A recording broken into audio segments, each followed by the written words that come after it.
soy Carmen Morenés, directora de Fundación Telefónica. Os doy la bienvenida a este ciclo que comienza hoy. Desde Telefónica y Fundación Telefónica, ante la crisis del COVID, hemos querido poner todos nuestros recursos al servicio de la sociedad para ayudar a administraciones públicas y agentes sociales a paliar las necesidades que están surgiendo, desde temas sanitarios hasta acompañamiento y, por supuesto, siempre pensando en los más vulnerables. Pero no queremos quedarnos ahí. Queremos seguir pensando en el mañana, queremos seguir reconstruyendo el futuro y para eso hemos organizado a partir de hoy un ciclo que hemos denominado Repensando el mañana.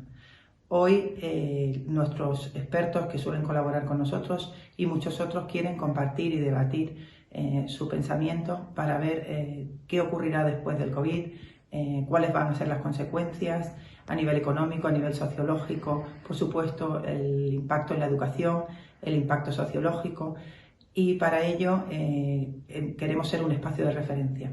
Hoy nacemos con dos sociólogos de reconocimiento mundial, Saskia Sassen y Richard Sennett, que van a compartir con nosotros su visión sobre las ciudades después del coronavirus y cómo van a tener un papel relevante la tecnología, las comunicaciones, la política, la relación entre todos nosotros.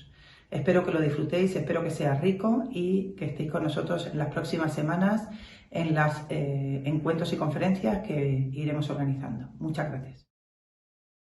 Good morning, Professor Sennett, Professor Sassen. I see you have a beautiful day there in London. Yeah, we do. Perfect, yeah, perfect.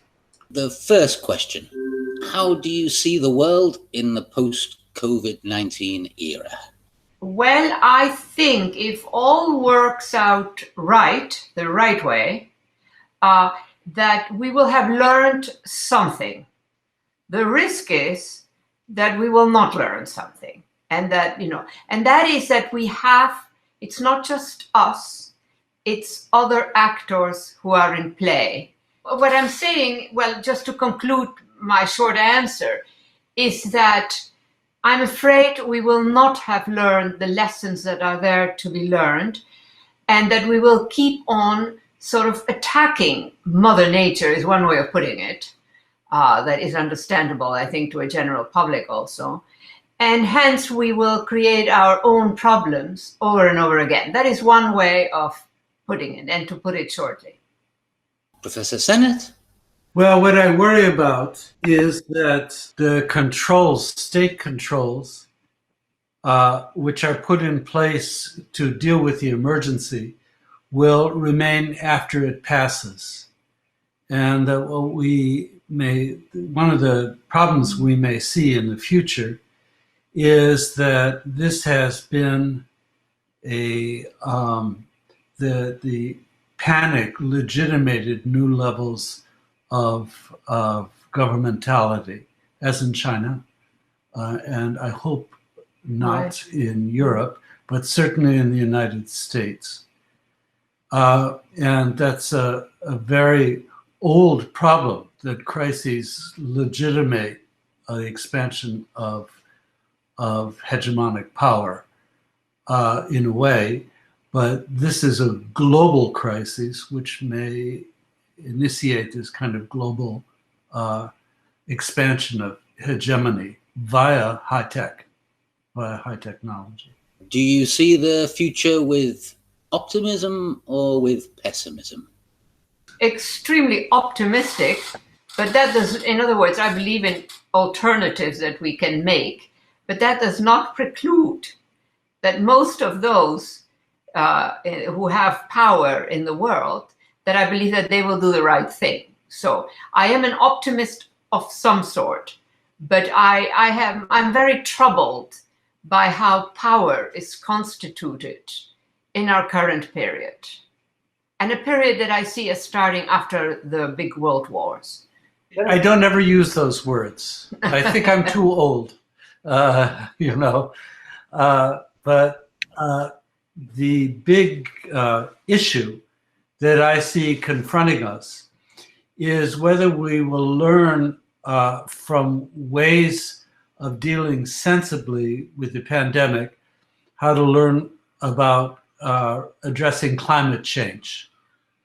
And that's a more practical worry. I don't know whether to be optimistic or pessimistic about it. Yeah. Neither, probably. But I think that a lot of the technology, a lot of the techniques and social relations that we are learning about in the pandemic, we're going to have to learn about in climate crises in 15 or 20 years. So in that sense, it's a kind of experiment for the next big environmental crisis, I think. And in my own view, that's an experiment that has more to be conducted in civil society than it does need to be conducted in the state. That is, ways of solidarity and cooperation rather than ways of control. Second question. Do you think that as a consequence of COVID-19, there will be an increase or a decrease in inequalities? That it could go either way. And I think different countries can handle it differently. In the case of the United States, what worries me is that very powerful actors will make claims on our government to gain support. They will invoke this crisis as something that they, the private actors, very powerful actors, can engage in and do something about, so that there will be winners in this. And the winners, regrettably, will not be the best types. They will be those who want more power, more resources, who want it their way. And a small group, a relatively small group, can make an amazing amount of power grabs under such conditions. Our governmental structures beyond Trump, he is so extreme, it's not even worth mentioning, really. But our governmental structures are not set up to consider the complexity of a whole country. They can handle what this economic sector and that banking system asks them to do. Our government is good at that, at meeting what the powerful want or complain about. That leaves most of us out of the picture. So I see actually rather a stasis, a sort of stasis. I don't know how much we will have learned, and I don't know how much it will actually change the way powerful actors conduct themselves. An option would have been that powerful actors understand this concerns us all, the rich and the poor, and that hence they also start to take care of the needs of poor neighborhoods. I don't see that coming, though. That would be the ideal, but I don't see it coming. Well, I have a different answer to your question. Meno male. Right. I have a different answer to your question, which is that we're in the midst of conducting an experiment in how much work can be removed from the sphere of face-to-face interaction, and by working at home, things like that. And my fear is that as a result of this natural experiment, that middle-class work can be more protected by being removed to the home, whereas working-class manual labor pursuits cannot be. Yeah.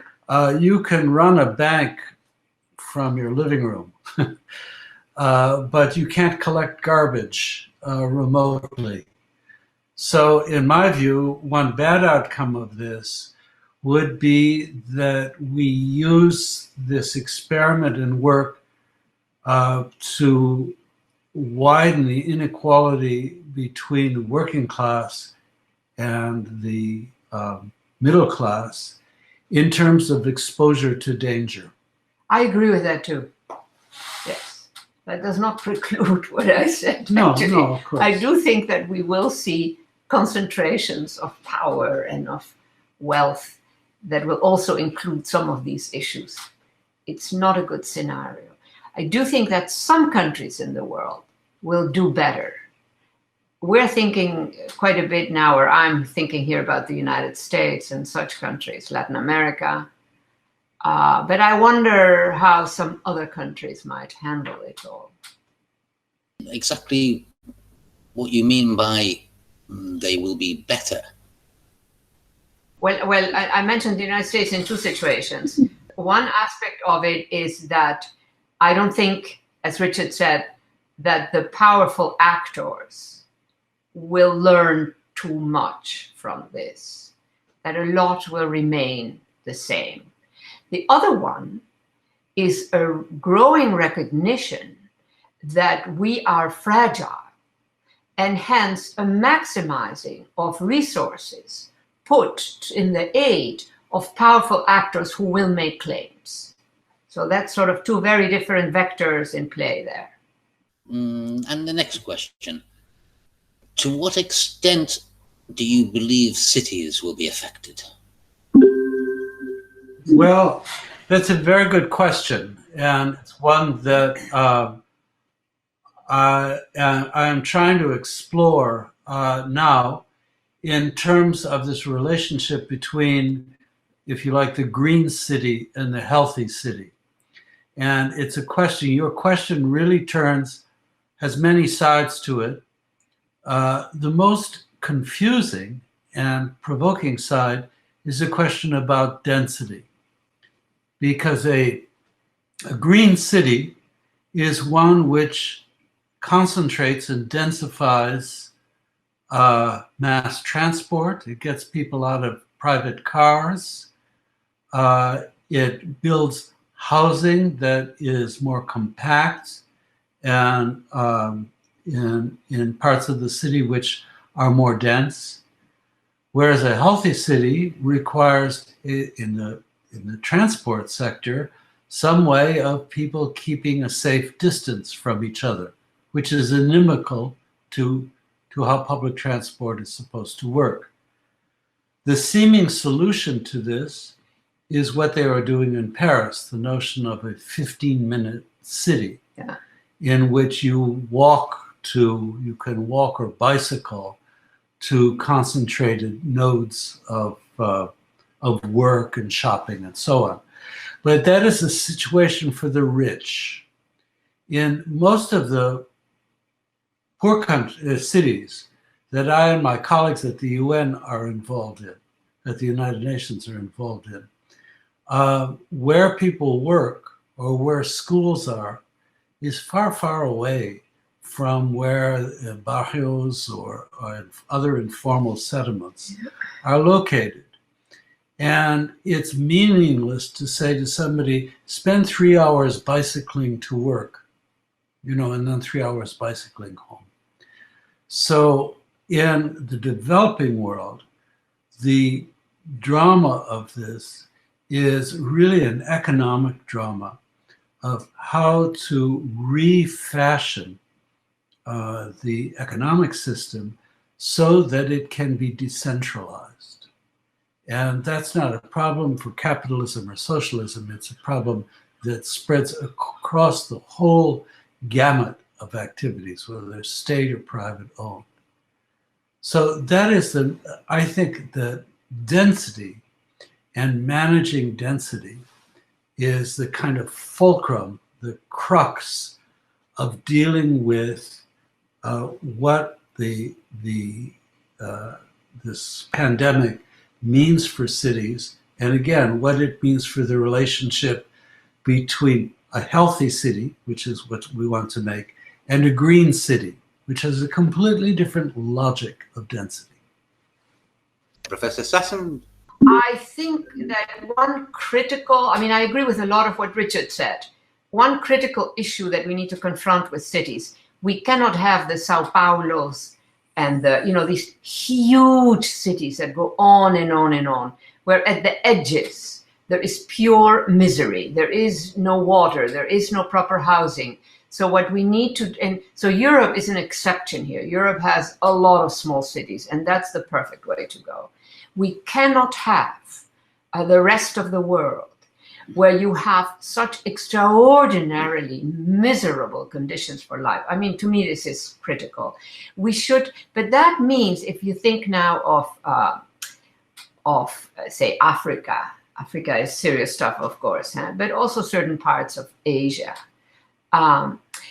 There is a land grabbing that is happening, so that the land that smallholders, small farmers used to have, of which they lived, of which they could make a little economy, etc., it's just all gone. Land is now owned by major actors in the world. And those actors are extractive. They want to get out. It could be mining. It could be, water, like Nestle goes and grabs water. I mean, all the big water bottlers do that. The amount of extraction that is happening that leaves the locals, who are mostly modest, if not poor, without any options. I think that is something that for me is at the heart of one of the deepest problems and challenges that we face. Because those big actors, the grabbers, let me just call them the grabbers for shorthand, they are not going to go away anytime soon. If they are not stopped, they will extract just about everything that can be extracted. That's seriously bad. Do you think there is any way to stop these grabbers? Well, it's very difficult, clearly, and governments simply are too busy or not enabled or whatever to make a stop to it. The land that is being grabbed, those who have tried to fight back are smallholders, as we call them, right? Small farmers, nobody's helping them very much. I mean, there are activists who are helping. So it's sort of, the most negative version is that there is no easy solution in sight. It might still appear, but right now it's very difficult to imagine how we can stop that. Thank you very much. And the next question. What influences do you think new technologies will have in the post-COVID-19 era? Yes. Up to this point, and I say this, I teach at MIT, so I live with these technologists all the time. Up to this point, they have been interested, I think it's fairer to say, in technologies of regulation than in technologies of communication. And the advent of something like Zoom shows us a change in the focus of energies that people are putting into technology now, which is to make it much more community-oriented and much less, as Foucault would have called it, a scopic regime. And that has a huge economic influence or knock-on effect, because most of the money made in technology was made by firms which were essentially regulatory, scopic regimes. Community-based technology is not something that needs Google or Microsoft. It can run on many small platforms and platforms which are even publicly owned rather than owned by a business. So what I'm optimistic about, a word I hate, as I told you, but what I'm optimistic about is that we will see a new kind of push in the high-tech zone for innovations in these local internets or intranets, which are about communication rather than about information. That's been a big issue for me too. And I've focused especially on New York, how low income neighborhoods, how little good access they have. It may be getting better now, but that has been a very serious issue. I think a country like yours, Spain, has done much better. I mean, you have just enabled better than in the United States, where everything is privatized. And hence, if you're low-income neighborhood, why would they bother, to bring it there? So it depends a bit on municipal governments, and they are the ones who are making the difference right now. A related question. Do you think that people in the future will be more willing to accept being tracked by governments? For example, Google and Apple are currently developing an app which I believe will be automatically uploaded to people's mobiles to follow their movements. I think so. And in fact, already they're doing so much tracking. I think many people, especially young people, may not be fully aware of every time that they execute an action or communication, how much of that then enters some other system. They may not be aware. They just think it's like a toy. But I think we will have a lot of tracking. Now, I think some countries, in their own way, and here people might disagree with me, have done a more reasonable modus operandi for the tracking. The Chinese. The Chinese are the great trackers in our world today, not the United States, not the UK. Maybe the French are hanging in there. So everybody has become a critic of the Chinese. But the Chinese actually often enable their populations. What we don't see is the masses of people who every day, go to work in the big cities of China, and how all the systems work. The systems all work. And of course they are all recorded, etc. But I don't think it's that big a negative. Here we probably disagree, Richard and I, because I think that even a country like the United States, who might say, we protect your privacy, hell no. They have all our information. They don't know what to do with it. They may not need it. They may at some point, but there is a lot of information. So the Chinese, it's in your face. In the United States, it's intermediated, as we say. Huh? So it's a sieve no, but it is yes, it is. So I just, I disagree a bit there with Richard. Well, I'd say there are two things about this, about your question. The immediate question is tracking for what purpose? If Google is tracking it, they're selling that information. Yeah. That is, that it's inseparable. They don't know how to track something for nonprofit.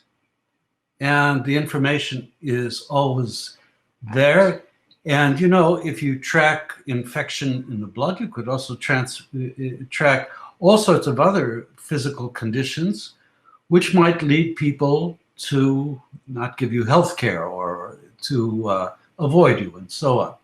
And it'll all be for sale. So it's who's doing the tracking and who's in control of it.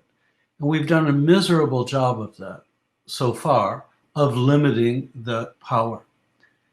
I think behind your question also, and this is something that also at MIT we're quite involved in, is that there is an inherent contradiction between safety and freedom.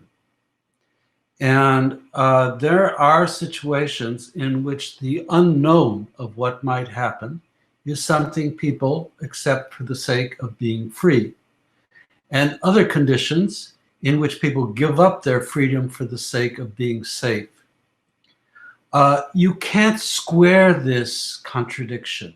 It doesn't go away. That's right, it doesn't go away. So what do? We eliminate the medium? No. No, what you do is you try and deal with it to the extent you can by removing the control of the medium from the economic sector.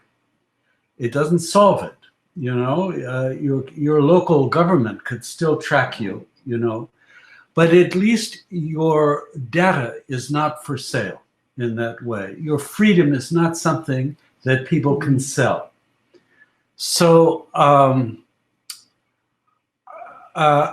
in that sense, I think that this pandemic, and it'll happen again, because it's structurally there, is one in which people have to, first of all, decide who controls the data of my body.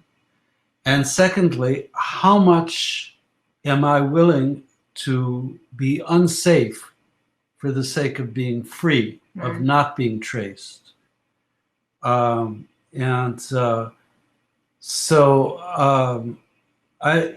think this is a very serious issue, but it's not about COVID-19. It's about the structure, fundamental structures in the society, rather than about health as such. Let me add to that. See, I think on the one hand, we gain from this type of system, right? We gain information, we can enter into all kinds of, because of the electronics. So I don't see how there would be an alternative to, if you want the A, you're also going to get the B, is one way of putting it. And the B is not the little bee flying around. But so I think we already are so fully controlled. And remember that France is far ahead of the US in terms of having information, the government, about everything in France. And in the long run of history, I think the French people have a better deal than the United States people I'm have. sure that's true. Right? And so there is a kind of transaction. So a transaction that we need to recognize. And what we have in the United States is a very strong history of anti-government.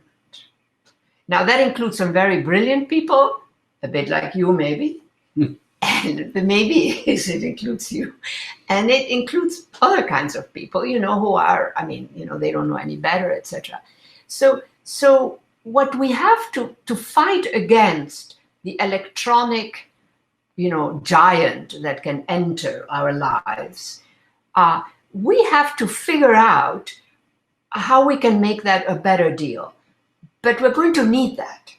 We're not going to be able to have all the communication systems that we want and not have some government, some state, some private actor. The private actors at this point are more dangerous for us, frankly, than our governments, which are always a bit behind. It's the private, the big enterprises one might object to, which I think you do also probably object to.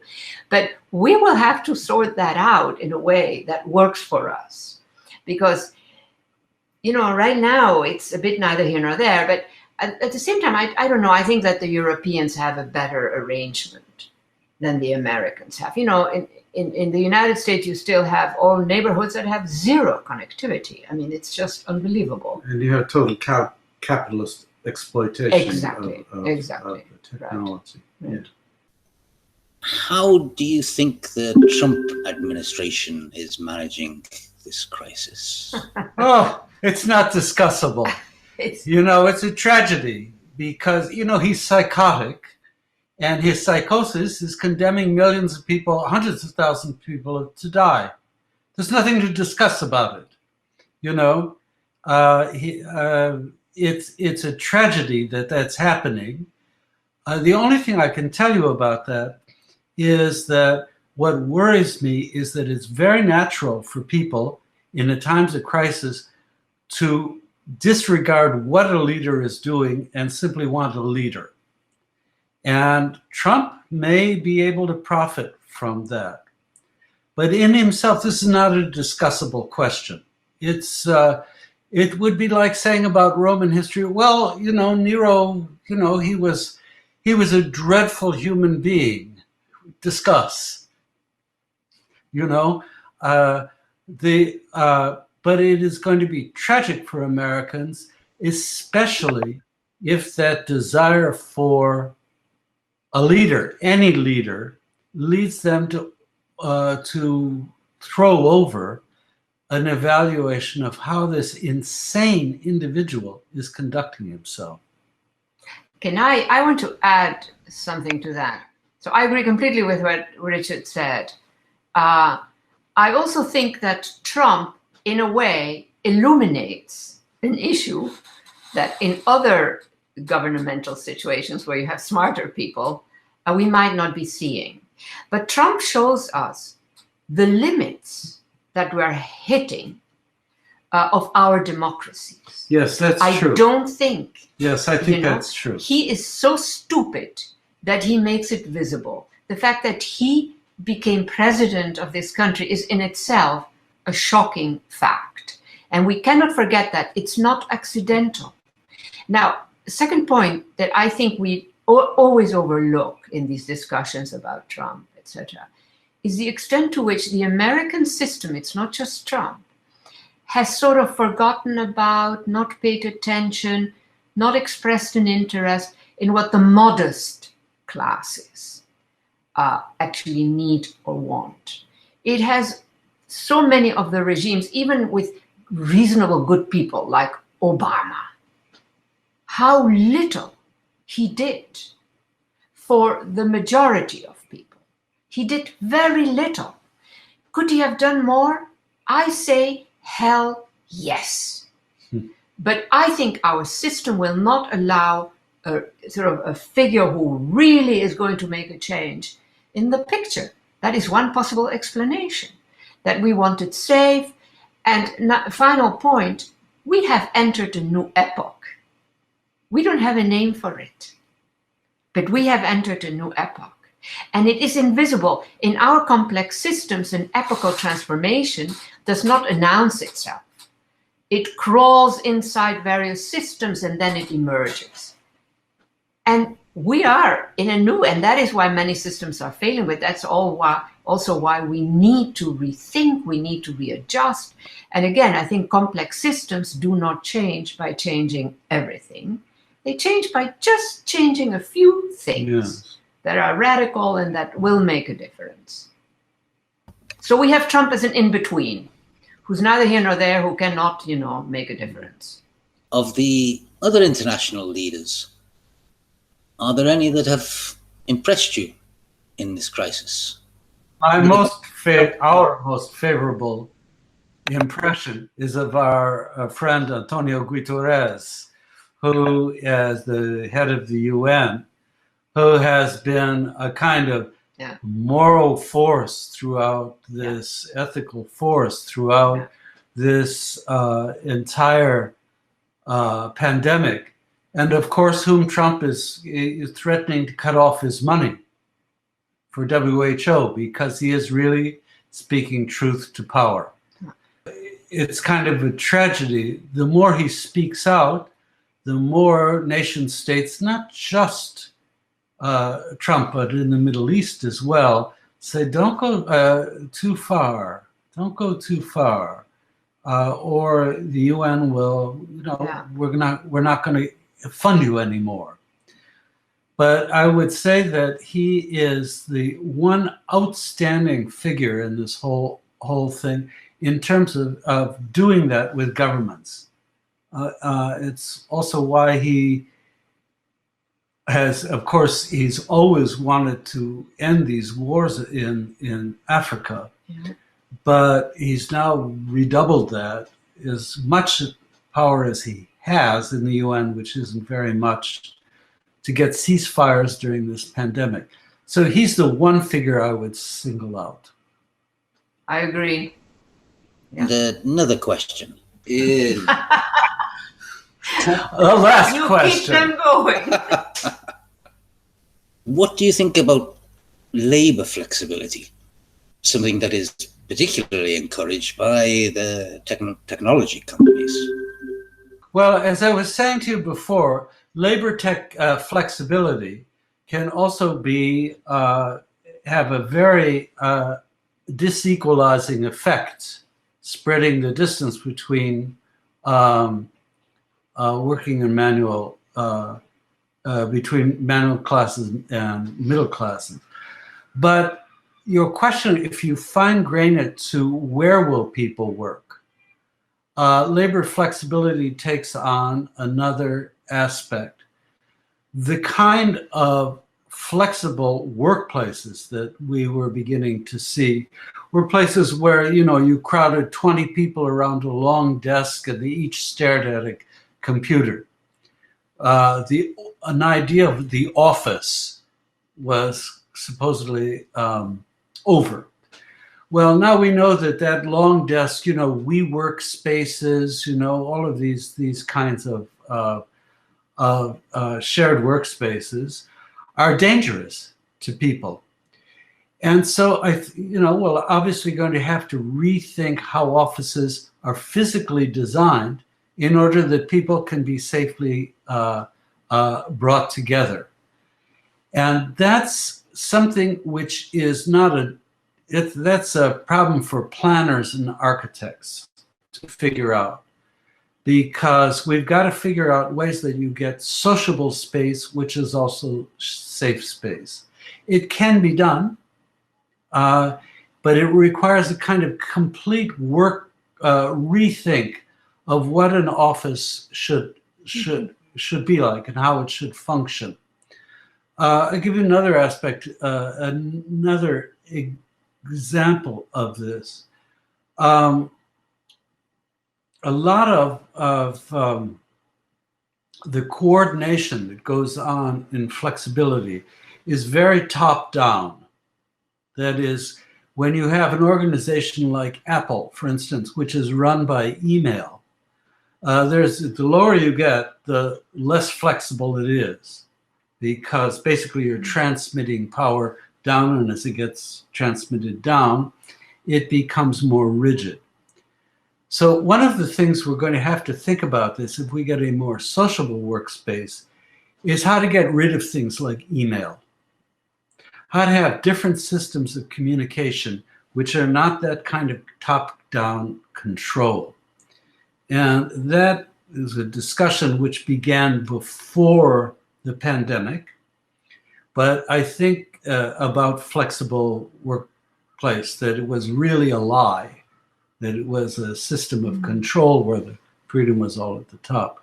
But my feeling about this, or my hope, I hate the word as I say optimistic, but my hope is that the development of these more social networks of communication can be then taken into the workplace to provide models to get people off of email or other forms of directive technology.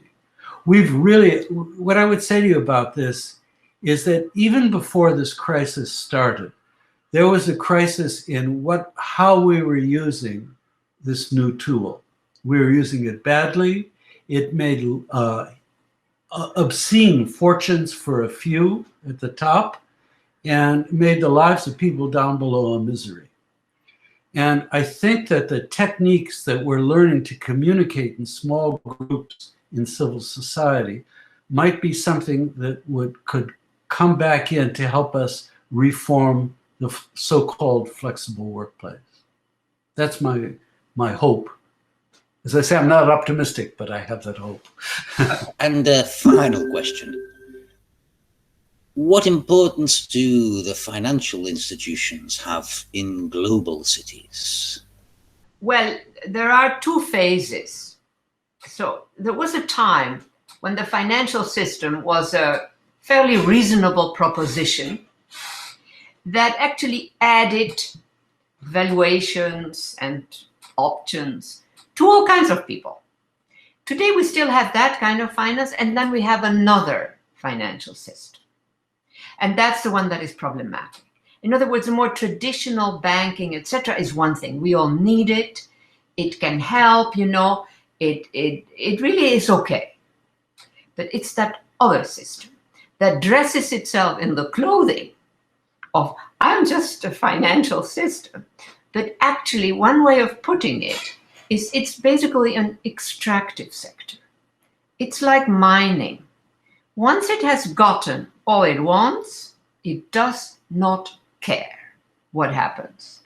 The traditional bank wants the sons and daughters of its clients to become their clients. There is a kind of a legacy effect, so that sort of creates, trust and need and trust and need and trust. What we have today with this very advanced financial system is something quite different. And secondly, the problem with that financial system is that that it enters other systems and takes because it is working with millions and millions of other actors. The little bit that it takes, workers, employers, employees barely notice. But in fact, it is an extractive sector. Third element, if we could somehow transform that financial system into an operation, at least partially, that says, where all this money that we have, all these resources, what do we have to do? Well, we have to clean water bodies. We have to, etc., etc. There's so much to be done. If we could do that, I would say that would be a good use. And then one would almost, I emphasize almost, be grateful that finance exists. But right now, it is really as I say, it might as well be mining. Once they're done extracting, it really doesn't, they don't care what happens. And the don't care in this case are families and small firms, institutions, universities, all of those who depend on on certain financial instruments, etc. Thank you both very, very much for your time and for your very, very interesting answers. Thank you. Bye. Thank you very much. Bye-bye.